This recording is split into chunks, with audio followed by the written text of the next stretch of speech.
Olá, amados, graça e paz da parte de Deus e de nosso Senhor e Salvador Jesus Cristo. Chegue comigo, vem para cá. Quero chamar a sua atenção para uma coisa de grande importância. Ainda não houve oportunidade para que esse tempo se cumprisse, essa realidade se tornasse visível diante de nós. Mas muitas coisas estão acontecendo exatamente porque nós sempre conhecemos os defeitos das pessoas, mas sempre se acumulamos quando queremos se entrosar com essa pessoa. É isso aí. Eu estou falando acerca do casamento, rapaz. Casamento é uma coisa bela, uma constituição feita pelo próprio Deus. Porém, houve uma intervenção. E é sobre essa intervenção que hoje tem se causado um grande estrondo na vida dos casados. Mas por isso é muito bom salientar e deixar claro isso, que o culpado é exatamente o personagem mais interessante, vítima dessa situação toda, o homem e a mulher. Porque nós, na realidade, temos uma conclusão formada, que aquilo que Deus uniu não separa o homem. E isso é fato. O que Deus une para sempre. O que Deus faz para sempre. Deus formou o homem e a sua ideia não era de que o homem morresse, nem tampouco ficasse doente. Deus havia criado o homem de uma maneira que ele durasse para sempre. Mas exatamente nós temos grandes prejuízos porque somos desobedientes ao mandado do próprio Deus. Deus achou por bem, criou um propósito, formou um jardim, e no jardim Deus entende que o homem não poderia ficar só. É uma história muito longa e é muito bom também tratar desse assunto falando na nossa linguagem português. Já é tão complexo para nós entendermos, imagina as outras letras cujas complicações nos trazem um grande problema. Mas a realidade é que Deus uniu o homem e a mulher. E por esse motivo que Deus uniu o homem e a mulher, uniu com aquele propósito de construção do seu projeto. Deus tinha um projeto. E esse projeto que Deus tinha para com o homem, isso não quer dizer que não tenha, como do passado, presente e o futuro. Isso é muito interessante nós entender de maneira clara e objetiva, do ponto de vista divino. Mas a serpente, uma das astutas, nós entendemos que ela interveio de maneira interessante. E uma coisa que eu quero que você preste atenção: uma pessoa quando é linda, fofoqueira, e gosta de se envolver em questões alheias, ela tem uma maneira estratégica de entrar na vida da pessoa. Estrategicamente falando, ela usa sempre um modo preocupativo, uma palavra-chave que abre a porta de qualquer curiosidade. E quando você olha para isso, você tem que abrir a Bíblia. Se você puder entender, você vai entender no livro de Gênesis, no capítulo número 3, onde Deus fala desse jeito, revelando aqui o texto escrito. Olha o que a serpente diz no verso de número 2 do capítulo 3, que ela diz assim: e disse a mulher à serpente, do fruto da árvore do jardim comeremos, mas do fruto da árvore que está no meio do jardim, disse Deus, não comereis dele, nem neles tocareis, para que não morreis. Vamos retroceder? Vamos retroceder. Então veja bem, observe. No verso 1, a serpente se manifesta. Como já disse a você, vou continuar dizendo. Observe as pessoas que gostam muito de se envolver nos assuntos da lei, se envolvendo em coisas particulares. E um garoto fofoqueiro gosta de conversa com você, vai perceber a maneira como ele se introduz para poder tirar proveito e ali fazer a sua massa. Fala jogar barreira e muito difícil. Observe bem comigo, gente, se a serpente assim, ó. Para a Bíblia diz assim, a Bíblia diz assim.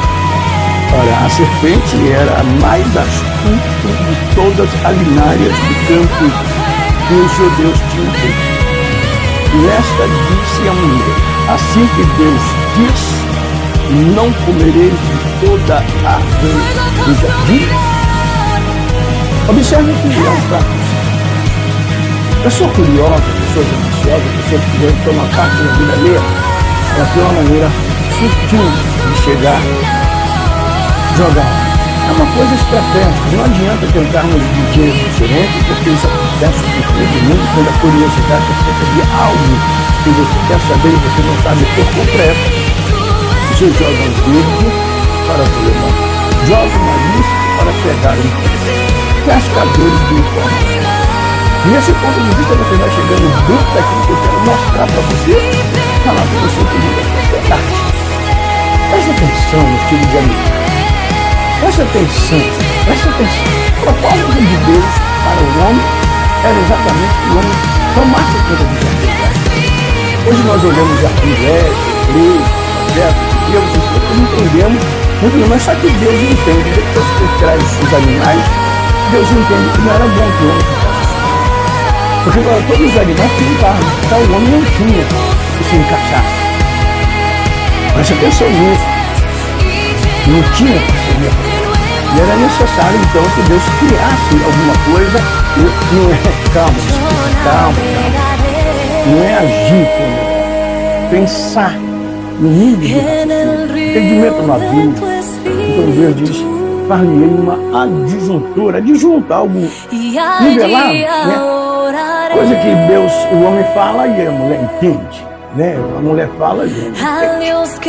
E o mais interessante de tudo isso, que quando ela abre esse parente, perguntando claramente, com toda a eficiência, vamos repetir o que a serpente falou para a mulher. Presta atenção aqui, ó, na Bíblia.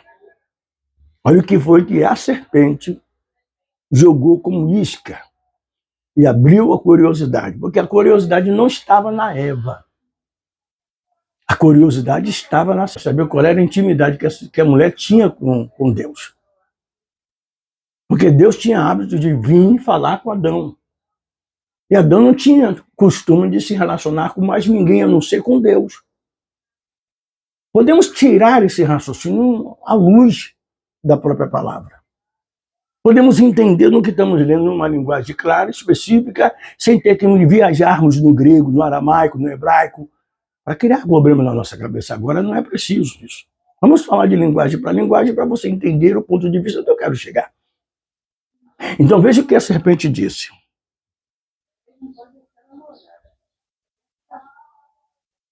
E esta disse à mulher, é assim que Deus disse, não comerei da árvore do jardim? Agora a mulher vem e responde uma pergunta. Abriu um diálogo. Você está quieto no seu canto, está dialogando, não tem ninguém para chamar sua atenção. Mas alguém diz, oi fulano, você tem que responder alguma coisa. Você tem que falar alguma coisa. Você não vai ficar mudo, não vai ficar, você tem que falar alguma coisa. Então olha aqui. E disse a mulher à serpente, do fruto da árvore do jardim comeremos, mas do fruto da árvore que está no meio do jardim, disse Deus, não comereis deles, nem neles tocareis, para que não morrereis, para que não morra. Vamos entender rapidamente a frustração que quebrou ali aquela amizade. Presta atenção, que a serpente vai oferecer agora a Eva algo que vai quebrar esse elo, essa comunhão com Deus. Ela não deveria responder à serpente. Ela não deveria dar espaço à serpente. Segredos, meu com você, é meu com você. Meu com Deus, é meu com Deus. Meu com a minha esposa, é meu com a minha esposa. Acabou. O único que pode entrar nesse relacionamento é o meu Deus, o eterno, o soberano. Mas observe, para ganharmos tempo, observe, olha o que disse a serpente. Preste atenção. Então a serpente disse à mulher, certamente não morrereis. Aí entra uma dúvida, né? Verso 2, 4 disse, certamente não morrereis. Certamente não morrereis. Poxa, que isso? Ele disse que morre, ela disse que não morre. Qual é o problema? A ideia de fofocagem é essa. A ideia do disse-me disse, do leve e traz é essa. Pega de um jeito e leva de outro. Escuta uma coisa, fala outra. Vê uma coisa e completa com outra.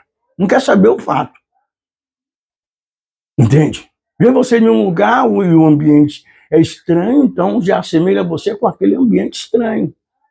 Você está num ambiente estranho, numa hora imprópria, num momento impróprio, quem passa associa você com todas essas coisas estranhas. Não adianta você tentar fugir disso pensando que vai arrumar algum resultado que não existe. Então você tem que se precaver para você poder entender a hora e o momento certo do lugar onde você deve estar. Mas às vezes existe aquela coisa de não tinha como prescrever, aconteceu. Então vamos ver, chegue para perto, você entender? Porque Deus sabe que no dia em que deles comerdes se abrirão os vossos olhos e serão como Deus, sabedor do bem e do mal. Conhecedor do bem e do mal. A verdade é que a mulher, e vendo, olha o que diz a Eva agora, e vendo a mulher que aquela árvore era boa para se comer e agradável aos olhos, a árvore desejável para dar entendimento, tomou do seu fruto, comeu e deu também ao seu marido. Não quero mais entrar em assuntos, a não ser especificarmos esse assunto para chegar em detalhes. O casamento hoje está vivendo uma grande frustração, porque a Eva tem dado atenção à serpente, não dado ouvido à voz de Deus. Quero conjecturar, eu quero armar um cenário aqui para chamar a sua atenção para a intimidade do seu relacionamento. Era muito bom que os senhores celebradores de casamentos, quando celebrassem os juízes de paz, os pastores, todo aquele que tem essa liberdade, tiveram e tem a oportunidade para poder celebrar o casamento. Como eu e outros que têm a oportunidade de chegar a um lugar e puder ser claro, franco, o motivo pelo qual Deus uniu o homem e a mulher. Deus, ele constrói com um propósito. O Deus tem um propósito na vida de cada uma pessoa. Só que não pode entrar terceiros nesse propósito. Não pode entrar segundos nesse propósito. Não pode entrar mais ninguém nesse propósito. Se Deus fala com o homem vai falar com a mulher o que Deus mandou, se essa for a vontade de Deus dentro da construção que Deus disse a ele. Mas se Deus não disse que é para falar com a mulher, acabou. É ele e Deus. Se o assunto é ele, Deus e a sua esposa, aconteceu uma cena em Abraão, na vida de Abraão, com Sara e a empregada. Então, depois que a mulher tomou aquela decisão muito estranha de ceder a mulher para Abraão, também depois veio um receio, um ressentimento nela, e ela se entristeceu depois que o fruto veio. Ela não suportou as afrontas que deveria ter que assistir. Mas de quem é o erro? É dela. Certo? Agora, o que acontece? Ela vai tomar uma atitude, mas antes dela tomar atitude, Deus chama Abraão e fala a Abraão. Você vai ver isso, porque Abraão, ele tem uma revelação de Deus e Deus orienta ele. Ouve a tua mulher em tudo que ela disser. Mas em Isaac será a sua descendência. Em outra palavra, é o seguinte, você fez a sua, eu vou usar até uma expressão de um amigo, você procurou molhar o carvão e agora você vai usar o carvão molhado. Entendeu? E não saia da minha presença, ou seja, não dê lugar ao diabo. Acredito que toda intervenção maligna destrói tudo. Se Deus não entrar em cena, já era. Se você não der espaço a Deus, o diabo ele acaba com tudo. Então, o que acontece ali? Ela vem e manda ele mandar a menina embora, com a criança. Então, Deus ele não ia abandonar nem a escrava, nem a criança. Porque Deus é justo. Deus não vai fazer, que Deus não tem a ideia que tem um homem de fazer o culpado pagar pelo inocente. Deus não trabalha desse jeito. Então nós podemos ver que a mulher, de lá para cá, tem a tendência de não ouvir a voz de Deus e sim a do homem. O homem que eu digo é o inimigo, a serpente. Estou me referindo à serpente, porque chega, se o casamento está perfeito, a serpente chega trazendo um monte de coisinhas para separar isso, tirar esse efeito. A mulher sábia edifica a casa, a tola destrói. Salomão escreve sobre isso. Logo quem? Salomão, um homem conhecedor bastante de um relacionamento conjugal. Não é isso? Então é muito fácil nós entendermos e analisar o ponto de vista para entendermos a maneira como você conheceu ela e ela lhe conheceu. Não casaram? Só se conheceram? Mas não estou dizendo reconhecer na vida sexual. Então vamos se conhecer. Então você conheceu os erros, os defeitos, conheceu um do outro, conheceu todos os defeitos, mas estava interessado, estava com vontade, estava com desejo. E isso tomou toda a liderança, isso tomou todo o espaço reservado de preocupações. Só pensaram em viver para sempre, como se isso seria justo. Mas o justo não aceita nada injusto. Tudo de Deus é decentemente feito com ordem. Então é muito interessante observarmos isso. Então agora, como nós entendemos, Salomão mostrou que a mulher sábia edifica a casa, a tola destrói. Então Salomão já está vendo e já está mostrando esses efeitos que causam nos relacionamentos. Agora, o que nós temos que fazer? Acatar o quê? A voz de Deus ou a dos homens? Quando falamos nesse ponto de vista, importa se obedecer a Deus ou aos homens, é estar voltado para a palavra. Estamos voltados, respaldados com a palavra. Se Deus disse, eu creio. Se Deus não disse, eu não creio. Se está escrito, eu creio. Se não está escrito, eu não creio. Se eu pegar uma referência desse versículo que nós lemos, esses 2 versículos que lemos, 3, e eu vou pegar referência, não, vou pegar comparação de traduções, e nós vamos encontrar tantas traduções que vamos mudar até a linha de raciocínio, de fala. Então é muito interessante ficar aqui para você entender que a mulher teve a tendência. Eu fiz uma exposição de Gênesis até Apocalipse, conhecendo as mulheres que realmente não se submeteram à voz de Deus e sim a dos homens. Não se submeteram à vontade da palavra, não à voz da palavra, não à orientação da palavra, mas sim à orientação dos homens. O achismo, as ideologias, e isso provocaram um grande distúrbio. Não tiveram intenção de orar e de buscar a Deus entendimento, sabedoria, para manter a sua casa. A mulher não só edifica a casa, como também edifica a vida do seu marido. Ela arruma o seu marido, ela ajeita o seu marido, ela conserta o seu marido. A mulher é sábia, mas a tola destrói tudo isso. A sábia, ela tem um potencial tão generoso, que o prazer dela é servir o seu marido. Porque Deus o colocou para ela ser ajudadora. Então, se ela está nessa função, eu tenho uma série, desde a minha infância, que assisti 2 séries interessantes. Uma é Dina e Eugênio, e a outra é A Feiticeira. É interessante isso. Embora ela seja uma feiticeira, ela faz de tudo para não agir com feitiçaria. Ela faz de tudo para poder agir de maneira que agrade o seu marido. Essa é a intenção dela.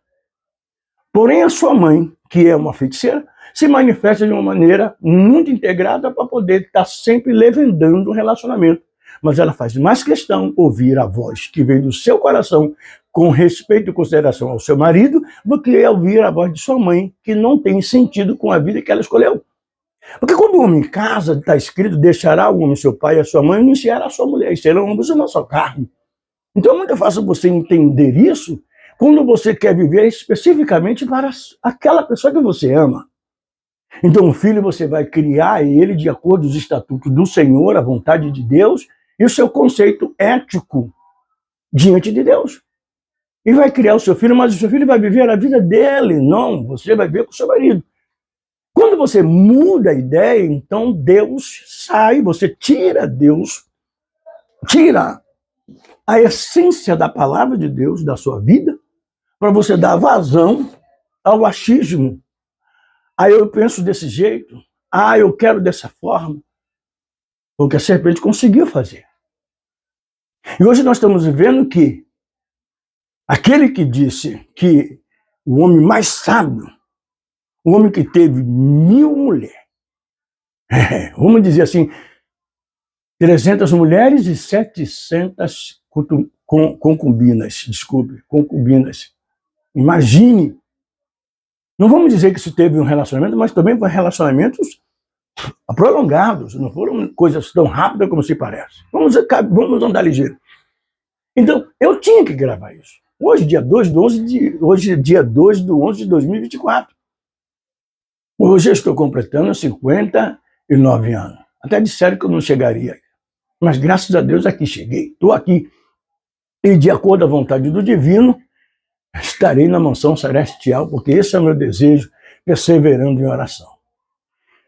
A mulher sábia, ela edifica a sua casa de acordo à palavra. Nós temos exemplos diversos no livro de Provérbios, como também da tola. E a tola é o problema atual dos relacionamentos.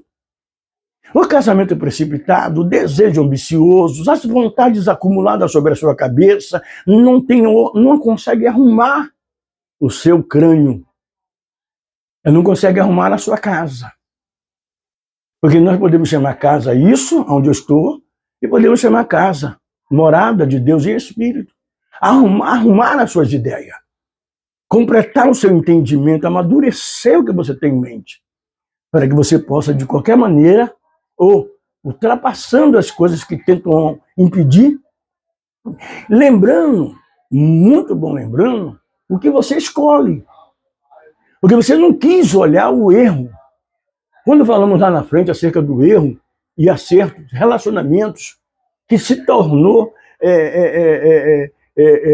como se fosse assim, desconhecido. Você sabia do erro, viu o erro, mas gostou, tá bom, e começou a atrapalhar, passar por cima.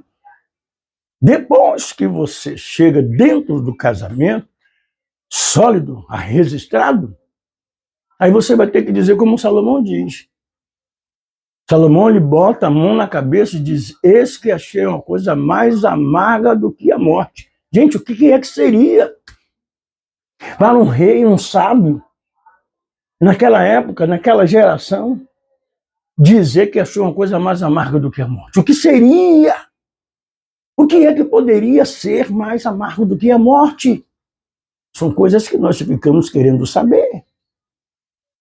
Aí você, quando abre a sua Bíblia, em Eclesiastes, no capítulo 7, versículo de número 26, aí você vai ver o que é que tem lá escrito.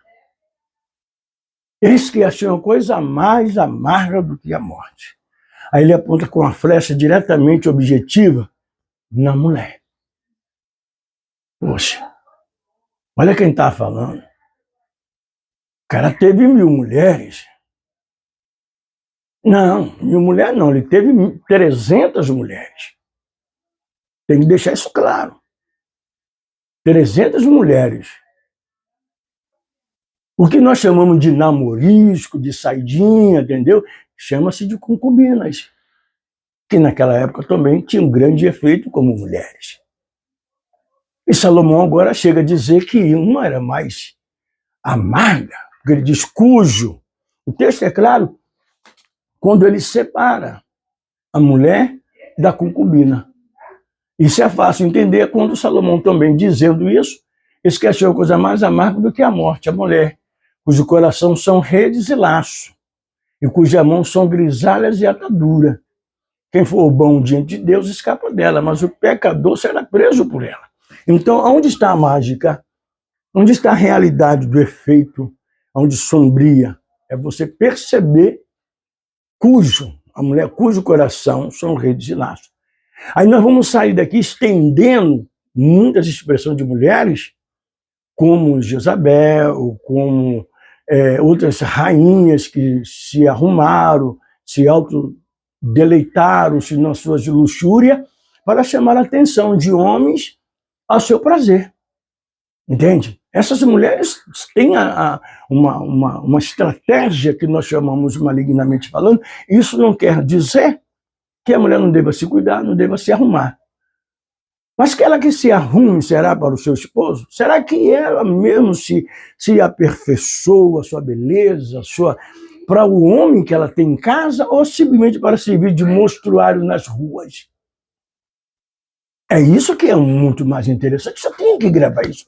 Eu amanheci com isso na minha cabeça e eu tive desejo de fazer isso. Tomei esse café, se eu pudesse, eu estava gravando, falando isso.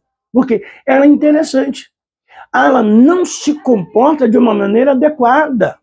Porque a intenção dela não é obedecer a Deus.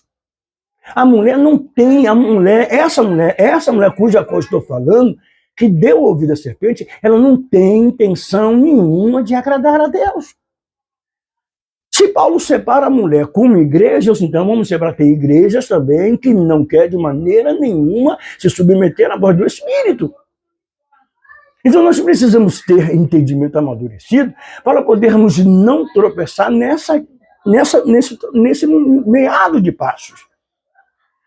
Porque se construíram obstáculos de velocidade nas estradas? Por quê? Há vários sinais que, na verdade, são impedimentos de velocidade. Dentro da comunidade se fizeram o chamado quebra-mola. Nas estradas colocaram leitura de velocidade, câmeras que gravam o carro em alta velocidade. Assim são as mulheres e os homens que andam em alta velocidade no seu agir, no seu pensamento. Então, há um número de mulheres que não querem de maneira nenhuma se submeter a Deus, ou seja, a palavra. Se a Bíblia diz, eu acredito. Se a Bíblia não diz, eu não acredito. Paulo diz que há várias espécies de vozes no mundo.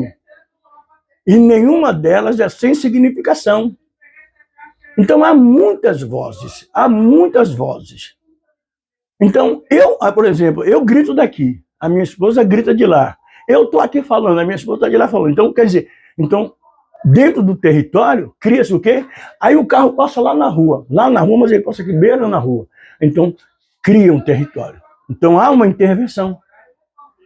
Então, é muito interessante você observar, você analisar isso de uma maneira sábia. A mulher sábia, ela edifica a casa, mas a tola destrói tudo. O foco da mulher insensata é destruir. Mas não é a causa dela em si. Porque ela está cega, ela está seguindo o pensamento de que vem na sua mente. Ela não quer se enquadrar com o texto escrito. A mulher que procura seguir, obedecendo a voz de Deus, se enquadrando no seu caráter, a sua performance, ela tem uma tendência de agradar a Deus, e não somente a Deus, ao seu marido também. E o marido, honrado, ele vai agradar a sua esposa. É recíproco. Não adianta correr por mundo afora procurando meio de saída, tá certo? Olha, nós vamos ficando por aqui e lembrando a você que a mulher sábia edifica, a tola destrói. E vamos deixar claro, entender isso, muito rápido agora, é a possibilidade de que há uma possibilidade mútua, há uma possibilidade importantíssima de se entender. Porque tudo isso eu estou aqui, focado no objetivo, entende? Então são coisas que, na verdade, nós precisamos ajuntar. Se enquadrar com a palavra de Deus. Não é questão de ser Bíblias, não. É a questão de ser a palavra de Deus. Não importa quantas você tem em casa. Eu tenho as minhas. Mas não interessa isso. O que interessa simplesmente é o fato de que você precisa estar submissa a Deus. O plano de Deus, a mulher tem um projeto de levar o homem à altura como jogar em terra. Aumentar a sua moral como tirar ela toda. E isso vem de onde? Aí você vai ter que discernir. Mas você vai ter que discernir a tua função, a tua posição e a posição dele. O filho você vai criar, que já está escrito, deixará o homem seu pai e sua mãe nem a sua mulher, serão ambos uma só carne. Entende? É dessa maneira que nós olhamos a questão. É dessa maneira que nós fazemos a coisa. Certo? A gente volta a falar, viu?